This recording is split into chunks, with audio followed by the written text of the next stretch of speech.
Finn likes to tickle their toes and then gets pissed when they try to lick her face. It's going great. Coming up on today's episode, I'm going to get honest about my first real spring break as a parent. Plus, I'm answering even more of the Real Ones questions, including ones about how to keep the spark alive. Oh no. There's also a new viral TikTok trend involving the name Jessica. Queen Emma thinks I'm going to be in on it. Let's check it out. After that, I'm going to be joined by Grammy-winning singer-songwriter and fellow mom who is about to release her 7th studio album. Somebody I yet again have no business talking to. It's Meghan Trainor. But before we get to all that, let's start with a quick NGL announcement. This announcement is also a new place Kylie has no business being on the official list of Webby Award nominees. That's right, NGL has been nominated for 2 Webby Awards, Best New Podcast and Best Partnership or Collaboration for our Disney episode with my mother-in-law, Donna. Queen Emma wants you guys to vote for NGL. You can vote at the link vote.webbyawards.com. You can vote for us in both categories by April 16th. But if you're busy, that's okay.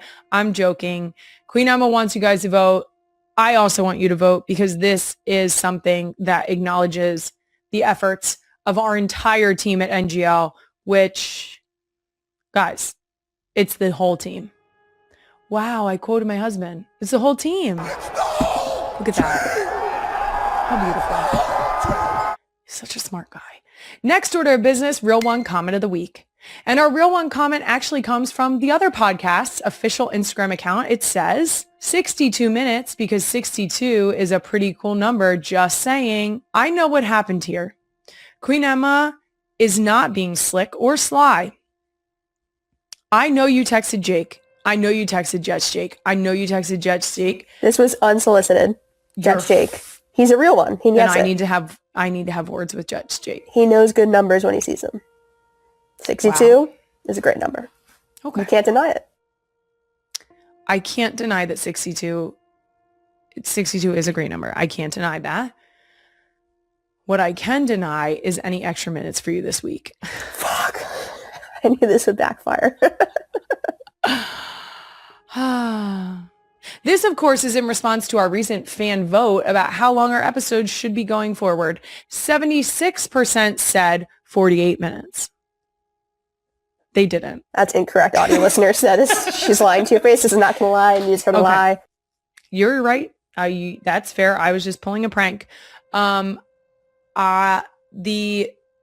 2 options were a cool 60 or 48 minutes. 76% of you said a cool 60.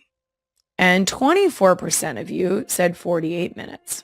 Now, of course, as with every time we bring up the cool 60 issue, there's a note from the desk of Queen Emma. It says, "Hey girl, it is episode 62. Should we just say the episodes are 62 minutes going forward? Come on, let's put this whole mess behind us. It's not about winning or losing, even though I won. It's about the real ones we met along the way." It's kind of profound. What a crazy way to walk yourself face first into 48 minutes this week. We'll see. All right, now that that's been handled, let's get honest. This week, can I be honest about spring break as a parent? We had 2 weeks off for spring break, and I am in the minority here. I do think that I'm in the minority. I love it. I love it. I love time off with the kids. I love when we get to be lazy and have a day in our pajamas. I love when I don't have to wake them up in the morning. It excites my soul. We, besides the family vacation, we had a birthday bash. The birthday bash was for Wyatt and Ellie. Wyatt's birthday was back in October, but I love a fresh air birthday party. I like going outside. It was not a nice day. Shout out to all of the guests that we had that just toughed it out because it wasn't nice, but it was lovely. We had an inflatable, we had face painting and a balloon artist. They were outstanding. We had a petting zoo. It was for me. It wasn't even for children. It was for me. I told the petting zoo that. that they were there for me. Now, one of the things that spring break really kicks off to me is preparing for summertime and warm weather. The thing that comes with spring is starting spring sports. So we have tried soccer in the past. I think we're going to try and get into some t-ball. One sport that Wyatt is getting to try out is golf. The other podcast, I think, had a clip of her golfing. All right, let's show off. Show off the mom. Look at her. Woo! My girl. Jason took Wyatt to the driving range, and Wyatt came back in last night and sat with an ice cream in her hand. And she said, I won golf. To be fair, after seeing the clip that my niece sent me, I was like, yeah, you kind of did win golf. That was an outstanding drive. The issue is that he only took one child. She came back with ice cream, and they had no more ice cream.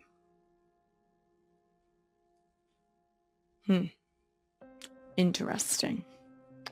So then Jason said, what's wrong? When they came in and she was standing in the doorway with her ice cream, staring at her sisters with a smirk on her face. And I said, well, it's one thing to take the child out of the house for individual attention and solo time with dad activity. It's another thing to come back in the house with the ice cream. And he was like, you're right. And I said, that was a finish it in the car and don't get out until that happens. Come in the house with no ice cream at all. Because even if she comes in and tells her sisters that she ate the ice cream, it's still better than eating it in their faces. And when Benny looked at her and said, can I have a taste? She looked at her and said, no. She's ruthless, that one. I was very proud of her swing. She had great rotation. Her swing was smooth. And I am hopeful that she will not only stick with golf, but notice that those skills are somewhat transferable to field hockey. A girl can dream. And that's it for Can I Be Honest? Next, the real one sent in so many questions last week. I'm bringing back Ask Me Some Things because Ask Me Anything needs boundaries. I'm looking at all of you.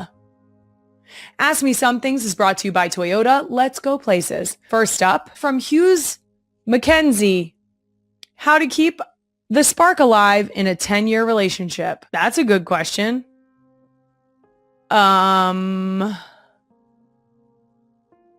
Jason and I need to do better at date nights. Okay, we need to. I will say, I think the key is that you should always be dating your spouse. You're always dating, like always. And I don't mean that in just going on date nights. I mean, I actually give my husband shit if he walks past me in the kitchen and doesn't like grab my ass. I flirt with me. I'm gonna flirt with you. You better flirt with me. And so all I'm saying is you should still be dating. And by dating, I mean the flirty, sweet, affection, that type of thing. That should still be happening. That's how you keep the spark alive. And also go and eat food together because it's nice to go out and for 20 minutes talk about something other than your kids and then revert back to only talking about your kids. It's sweet and it's nice. And it's nice to do it without getting interrupted with mom, mom, mom, dad, dad, dad, dad. That'll keep your spark alive. And our last question is in honor of April being Autism Acceptance Month. Could you help the neurotypical adult on ways to help when we see a single parent in public potentially dealing with a tough situation? Yes. The difficult part of this question is that there is an explanation for individuals with autism that is when you've met one person with autism, you have met one person with autism.